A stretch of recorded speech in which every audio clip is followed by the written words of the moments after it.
How did you come up with these books here?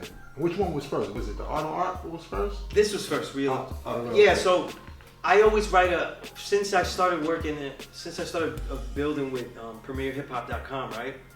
And that was started by Kevlar 7 and Paragon.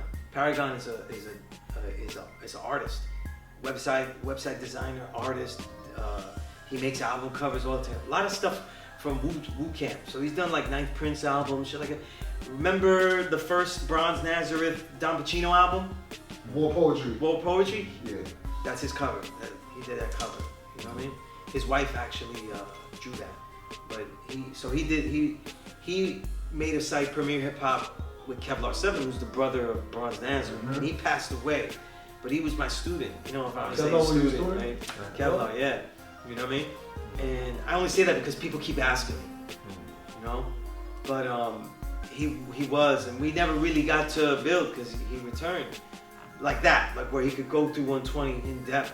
But he made the site and wanted good stuff to be written, so he gave me free reign. So that's when I started to really write. But at every year's end, I would write like the reel of whatever year it was, and I would put in all the things I thought. And that was the only time of the year where I would rank things, like this is the #1 album, #2, and I hate doing that. I don't like using grades, none of that, because I don't think art can be graded like that. Especially the more that gets added to it.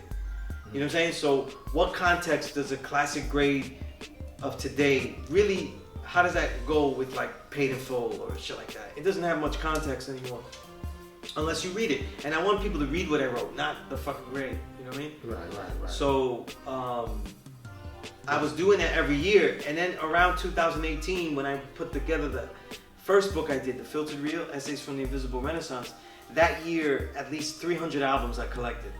And I said, I cannot do this article. There's too much albums. Like as an article, I was like, it's gonna take too long. So I said, you know what? I'll just do it as a show. But I'm a writer, so I was like, I gotta write this. So then when 2020 ended and we were in the pandemic, so I was like, you know what? Let me write one. And I put it as an ebook. It did okay, but it did better than I thought it would. As far as selling, and I just threw it as this PDF. It was very ugly looking and everything. No cover, it just, you know, and I sold it quick for $5. And I was like, wow, next year, I'm gonna make that into a book. And I said, but I wasn't sure because it was a very trying year, 2021, right? Like people know, my students know, I didn't take a vaccine, and I won't. You know what I'm saying? I absolutely won't, and I've always been this way. So anyway, so many job opportunities lost. I had to make a career writing. You know what I'm saying? I have had to write things. I have had to work from home and continue to write things, right?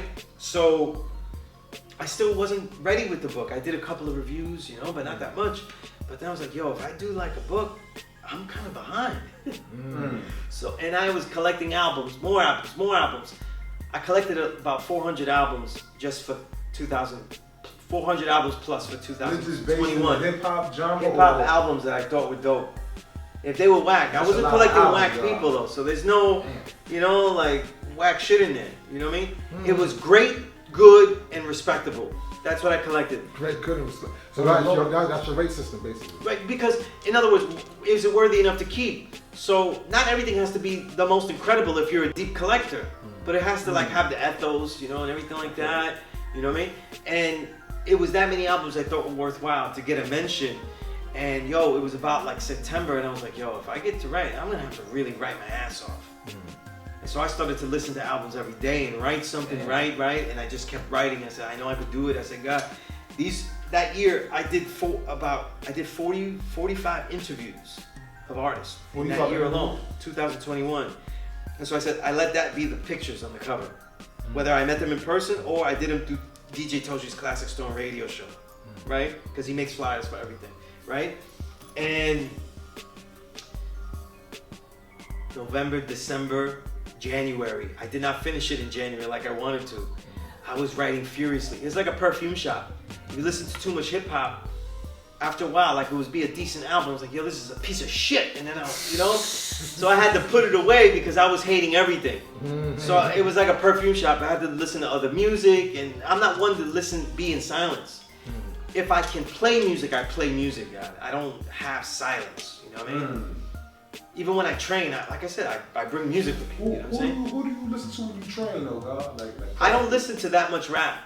Because my training session is too long. Like, I don't listen to like things like MOP and stuff. How about like Killer Army? They get me hyped, but I'm working out for 2 hours. How Yeah, long am I supposed hours. to be at the pinnacle of hypeness? Mm-hmm. It's funny, when I strength train, I listen to podcasts. Really? I listen to words, and they're at like 2 times speed, so I'm listening to words. When I train out there, it's basically the vibe that I'm trying to look for. If I don't have a flow, I listen to R&B. That's why you see me do videos of R&B. If I feel awkward, you know, that's really the mentality. That kind of surprised me because there was that song, I think it's Alicia Keys, the New York song, and I'm like, oh, he likes that. Surprisingly. Alicia, I have made a tweet that the Alicia Keys is like my favorite pop song now because it went pop. They played at stadiums and all that shit. I collect all of Alicia Keys' albums. I would never thought that. Yeah, I would have. But that's because people don't know how much I love other genres and how much soul music I collect. But it's pop because I know how much you hate pop. Right. Yeah. And yes, I do twinge a little bit when I hear City of Gods Part 2. Yeah. But I love City of Gods Part 2 because she just basically deleted the whack raps from Fivio and Kanye and just made it her own song. So that's why I'm endeared to it more. You know, she eliminated shit I would eliminate and made it a better song. But I've always liked Alicia Keys because when she songwrites, it really comes off. And this is her best album in a long time. Probably, maybe my favorite album ranks up there with like the first 2. You know what I mean? So I've loved the album, even though City of Gods Part 2 is not from it being. City of Gods Part 2 is not from the album Keys, but it's like an add-on. I consider it. But that whole Keys album, I loved it. Because it was great. It was very soulful. You know, it had an old school approach. But that's how I choose the music when I honestly, like I'm looking at a lot of stuff. I don't know a lot of these people. You know, like, and I'm wondering, like, how do you even keep up with all that? Like, you know. Fast Ear, God. Fast Ear. So, like, when I listen to album, there are a lot of reviews here. People have even artists themselves have commended me and said, wow, you really understand my music. I may have only heard it like twice. You know what I mean? And it's because I know what I'm looking for. And it's some of the models of music analysis though. I learned this with other genres, right? But what I learned was to have a beat go through my ears and separate completely. So like when I hear music, it's all every single part is separate. Now music is not the sum of its parts, right?